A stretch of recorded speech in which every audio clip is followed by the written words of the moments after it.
Assalamualaikum warahmatullahi wabarakatuh. Selamat siang teman-teman semuanya. Selamat siang Bapak Abi Wijaya, Ibu Irvi, dan para mentor yang selalu saya hormati dan selalu saya taati. Setelah saya melihat video dari Ibu Irvi, benar-benar perasaan saya mengingat 2 tahun yang lalu. Anak saya yang tercinta, satu-satunya generasi hidup saya, telah berpulang ke rahmatullah, diambil untuk selama-lamanya. Padahal saya untuk bekerja di Saudi selama beberapa tahun yang lalu itu untuk dia. Tapi teman-teman, marilah pelajaran ini, pelajaran dari saya, jangan sampai terulang kepada kita semuanya. Cukup saya yang mengalami. Saya masih ingat semuanya.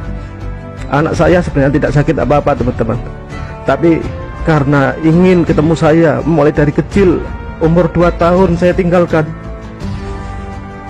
Dan saya masih ingat waktu saya pamit ke Saudi, dia melihat saya, dan itulah terakhir saya melihat dia. Waktu dia masih umur 2 tahun. Saya tidak tahu kalau dia melihat saya seperti itu adalah pandangan yang terakhir, pandangan perpisahan untuk selama-lamanya. Saya tidak tahu teman-teman, tidak tahu. Selama saya di rantauan, kehidupan saya benar-benar menyesak. Kehidupan saya penuh dengan fitnah. Saya kabur dari majikan saya karena jam kerjanya tidak tepat dengan perjanjian.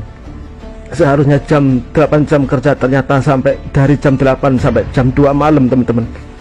Dan saya menunggu tidak dikasih KTP sehingga saya kabur, dan kaburnya saya itu difitnah yang enggak.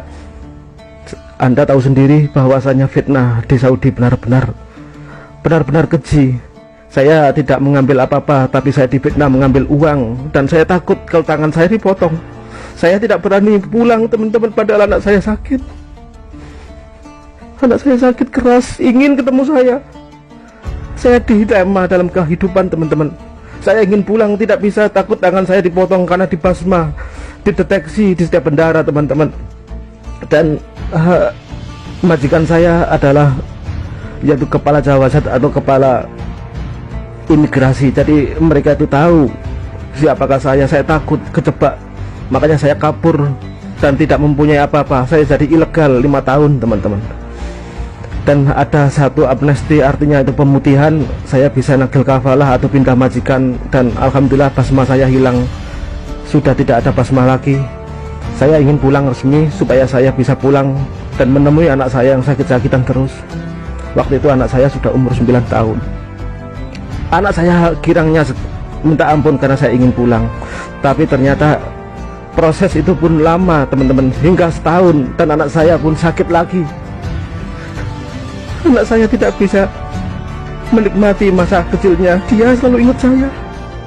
Cuman saya foto yang saya kirimkan, mainan yang saya kirimkan, uang yang saya kirimkan, dan semuanya itu tidak bisa menjadi dia bahagia teman-teman. Dia ingin belayan tangan saya.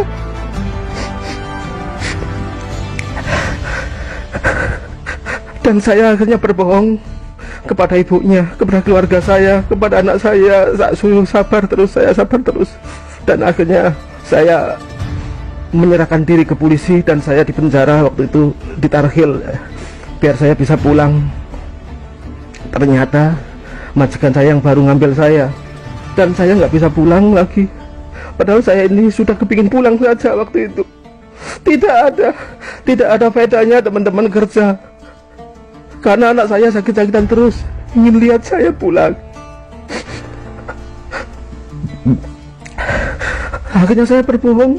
Saya suruh sabar sebentar nak, saya akan pulang, pasti pulang nak. Anak saya sudah terbaring di rumah sakit. Dokter semuanya udah angkat tangan. Saya sampai ke paranormal pun semuanya sudah angkat tangan teman-teman. Dan saya sering mimpi anak saya. Semua keluarga saya sudah benci sama saya. Kehidupan seorang TKI TKW benar-benar terpenjara batinnya teman-teman, terpenjara. Akhirnya teman-teman, setelah itu saya minta maaf kepada anak saya suruh sabar, dan saya tidak bisa pulang. Nak, mungkin ya sabar ya 1 bulan saja. Anak saya nangis, anak saya nangis, kecewa, marah.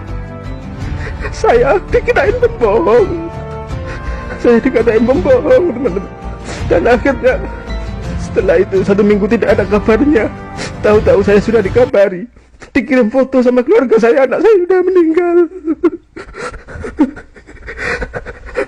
Anak saya sudah meninggal.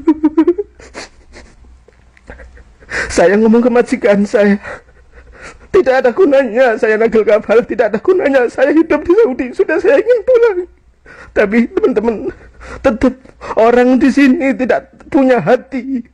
Saya harus mengganti uang karena saya diproses menjadi orang resmi. Habis 21.000 real, berarti sekitar hampir 50 juta, teman-teman.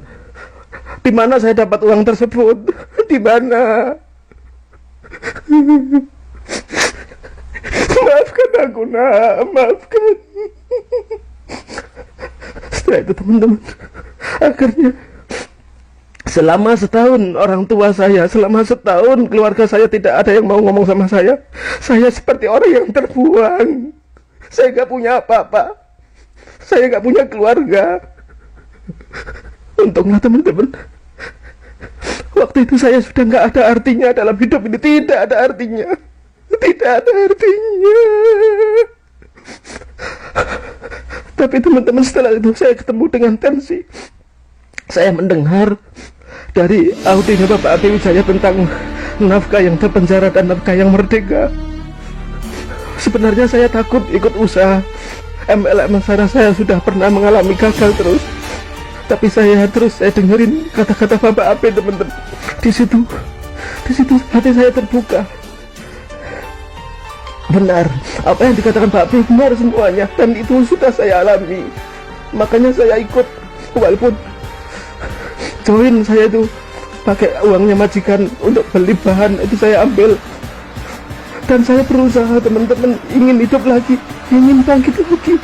Dan saya niat penderitaan saya ini jangan sampai tertular kepada teman-teman yang lain.